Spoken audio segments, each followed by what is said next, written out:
Hello, this is a super secret help for the quiz. So just imagine me walking around giving you little nudges on this quiz.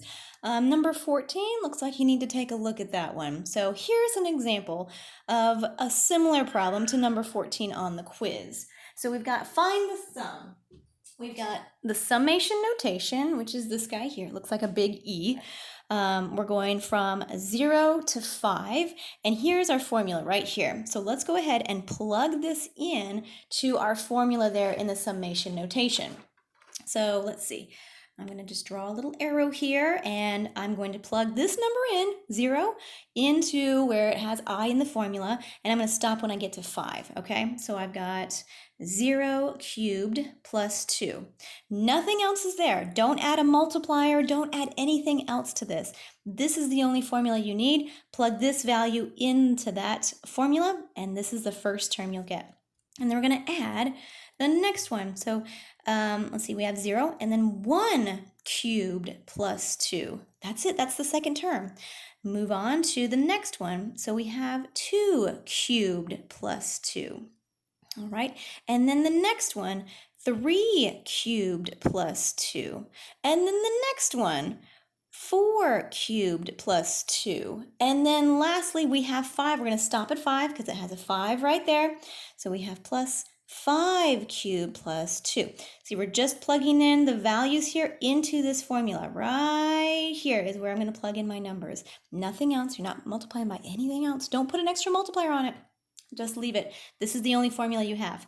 Okay, so now let's figure out each of these terms and add those up. So we've got 0 cubed, that's 0, plus 2, that's going to be just a 2. Plus 1 cubed, 1 times 1 times 1, that's going to be 1, plus 2, that's going to be 3. Plus 2 cubed, that's 8, plus 2 is 10.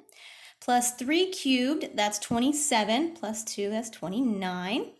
Plus 4 cubed, that is 64, plus 2, that's 66. And then lastly, we have 5 cubed, that's 125, plus 2 is 127. Okay, add all these guys up here. Get out your calculator. You can use a calculator, it's okay. So I've got 2 plus 3 plus 10 plus 29 plus 66 plus 127. What do I get? I get a 237. This is my answer. That's all it is. 237. Okay, very similar to number 14. Nudge, nudge, wink, wink. Okay, let's try number 44. Or an example. Here, put an example. Example to number 45. 4, not 44 per se, but something very similar. So it says write an expression for the nth term of the geometric sequence and find the sum of the first 20 terms. But it only gives us A3, and I'm going to say A3 equals 5. And then maybe it gives us an A4. Okay, so on the quiz, it had similar numbers, but not quite the same. Okay, first thing I need to do, I need to find my R. It's a geometric sequence, so my R should be the common ratio here. So remember what I said in one of the videos, is take any term and divide it by the previous term. So if this is A3 and this is A4, I can divide those two. So let me set it out vertically so that we can kind of see what we're looking for here. So A1, I need to find my A1. If I'm going to find the summation of any of this stuff, I need an A1. And to get to that A1, I have to count up to where I have A3 and A4. So A3 and A4 are right here. So A4 is 1. A3 is 5. I need to go backwards to find my A1. So remember what I just said? You can find the R, the common ratio, by taking any term and dividing it by the previous one. So let's go ahead and divide those. Any term, so I'm going to take A4, and divide it by the previous one. So that's 1/5. This is my R. Woohoo! I got it. Yay! Okay, so I'm going to take that, and I got to figure this out. I figure A2 out by using what I have. I have my R, I don't have my A2, but I have the next one in line. So I'm going to set this up as an equation, my A2 times 1/5, because that's the common ratio, it's geometric. So my A2 times the ratio will give me my next number. Okay, that's how the geometric sequences work. You have one term times the ratio, and it's going to give you that next term. But I don't have that A2. I do have A3. So A2 times the ratio will give me the next term, which is 5. Okay, so let's solve for A2. Well, I need to divide by 1/5, which means I'll multiply by 5. So that will cancel out. And whatever I do to one side, I got to do it to the other. So my A2, it's 25. Check that out. Okay, so 25.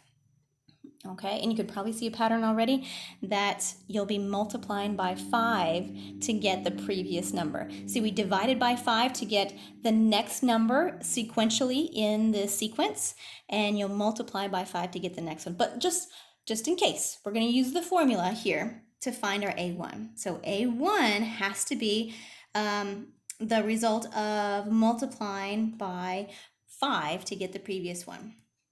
So I have A1 times 1/5 would give me 25. Okay, so let's go ahead and multiply by 5 to get rid of this stuff. Multiply by 5 over here to get rid of that, or to balance it out. So I have A1 equals, well, what's 25 times 5? That's 125. Okay, so there's my A1. Finally found it. Okay, so now this is what I need to plug into any function formula. Okay, so what do we need here? I need to write an expression for the nth term. The nth term. Okay, I need to figure out what kind of geometric sequence I need to do here. So let's look back in your books, look back in your notes to see how you write an expression for the nth term. Well, that was A sub n equals A1 times R to the n minus 1. And that's exactly what we did down here. I took the first term times the ratio of the previous term. Okay, so let's plug it in what we have. Okay, so we have AN equals A1, 125, times our R, which is 1/5, and to the n minus 1. We can leave it just like that. Okay, so there is my expression for the nth term.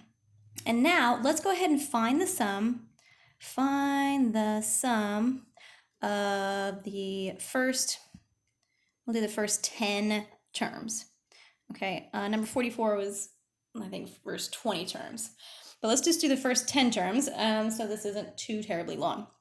Okay, so let's use our summation formula for a finite set of terms. So we have just 10 terms here. So you can look in your book, look in your notes for the finite set of the summation of the finite set of terms. So S of n equals A1 times, and it was that weird ratio thing. So 1 minus R to the n over 1 minus R.